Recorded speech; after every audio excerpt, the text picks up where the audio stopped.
Ayo, ayo, ayo, ayo.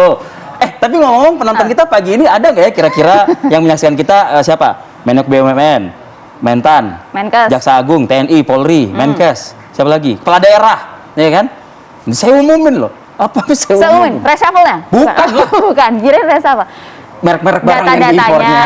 Oke, jadi tapi benar-benar baru kali ini begitu ya melihat Pak Jokowi semarah itu ya. Kayaknya ya. Semarah Meskipun itu. sempat ada beberapa kali marah yang lain, tapi kayaknya ini puncaknya nih kayaknya. Ini puncaknya. Kalau gitu kita bahas lagi ya dari segi komunikasi dan juga bagaimana soal data-data impor. Ada narasumber kita nih, kita perkenalkan aja langsung. Ada Prof. Karim Suryadi, Guru Besar Komunikasi Politik Universitas Pendidikan Indonesia.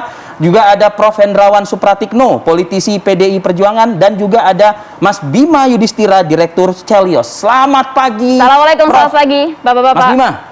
Selamat pagi, salam sehat.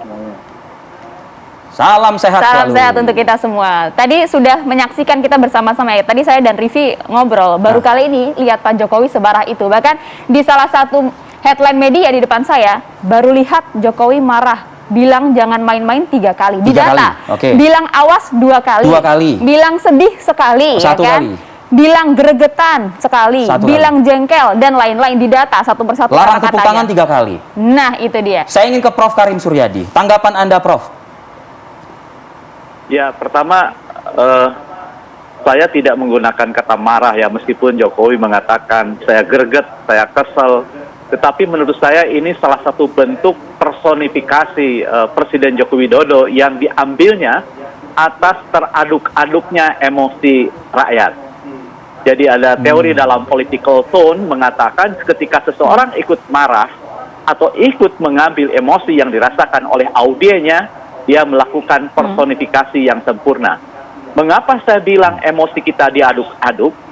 Pertama, secara kapabilitas politik kita baru saja menyaksikan dan merasakan bagaimana kita bangganya sebagai warga negara Indonesia ketika mata dunia tertuju kepada Mandalika.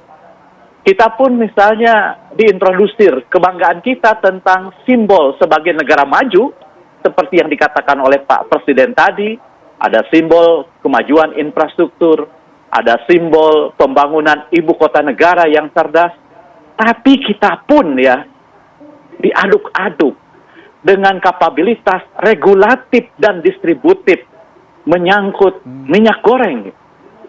Gambaran tentang antrian rakyat yang panjang sudah lama tidak pernah kita lihat. Bahkan pada zaman Orde Baru pun kita tidak pernah melihat itu. Yang kita lihat itu dalam sejarah misalnya antrian rakyat mengantri gandum atau jagung gitu ya. Jadi menurut saya itulah refleksi bagaimana kepekaan Presiden menyatunya rasa emosi dengan rakyatnya sehingga terungkap gitu ya secara lantang dengan bahasa yang sederhana, mudah dipahami, gestur yang jelas, bahkan dengan political tone yang tidak bisa ditafsirkan lain. Bahkan kalaupun Presiden tidak mengatakan, saya greget, saya kesel, toh kegegretan dan kekesalan Presiden itu menjalar lewat narasi yang dibangun, intonasi yang digunakan, bahkan gerak tubuh dan mimik yang mudah terbaca. Jadi menurut saya, kali ini meskipun bukan yang pertama kali, dan menurut saya agak sering juga gitu ya, meskipun intonasinya lain memang, tetapi Presiden kembali menampilkan dan mengidentifikasi dirinya dengan emosi massa yang sedang diaduk-aduk oleh berbagai fenomena yang memunculkan gambaran tentang kapabilitas atau daya mampu pemerintahan dalam mengelola berbagai urusan masyarakat. Menurut saya sih begitu. Prof. Karim, oke. Ya. Pak Presiden ini kalau istilahnya mungkin apa agak sedikit emosional, itu mungkin bukan kali pertama ya. Tapi kalau kita kaitkan dengan sebagai bentuk sinyalemen begitu kepada publik bahwa ada menteri ini yang kurang perform atau kurang baik misalnya begitu ya kan istilahnya. Nah, kemarin itu ada kalimat, saya kok udah jengkel saya umumkan loh. Prof. Karim melihat makna kalimat ini arahnya kemana ini? Oke, yang pertama diksinya bukan emosional ya. Presiden bukan emosional. Bahwa Presiden menyampaikan emosi, ya. Emosi itu dalam pengertian apa yang dirasakan gitu ya. Jadi bukan emosional, mudah marah, bukan. Tapi apa yang dirasakan, itu yes.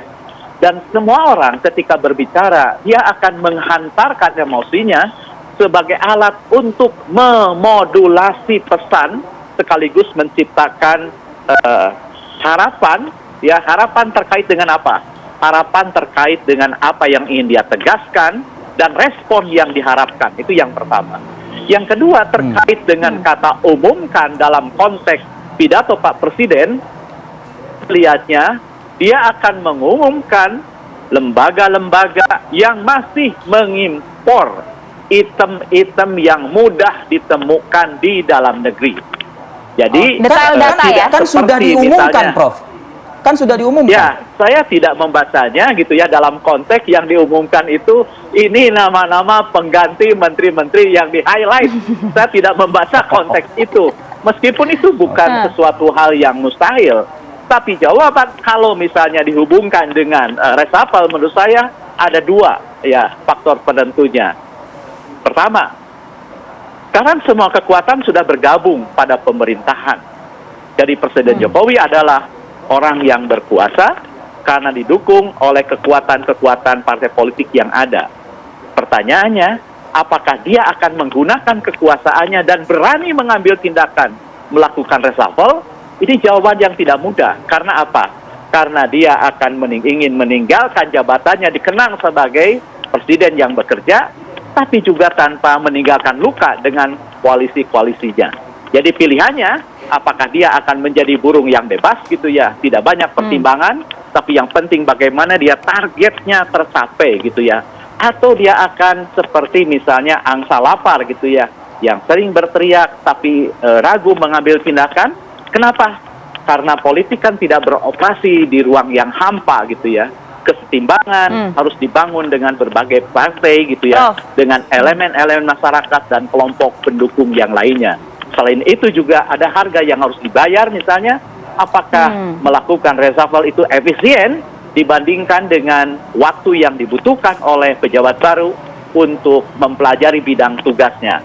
Jadi dalam konteks itu sekali lagi, sebab ketika Presiden mengatakan mengumumkan, dia akan jelaskan ini itemnya, ini lembaganya. Pembacaan saya detail seperti data itu ya. sih. Saya hanya deskripsikan. Menarik Prof Karim. Jadi yang diumumkan data apalagi dan tadi disebut menarik tadi apalagi disebut dengan akankah menjadi burung terbang ataukah angsa lapar. Nah, ini nanti Prof Hendrawan dan juga Mas Bima harus berbicara, tapi kita tahan dulu usai jeda sesaat lagi.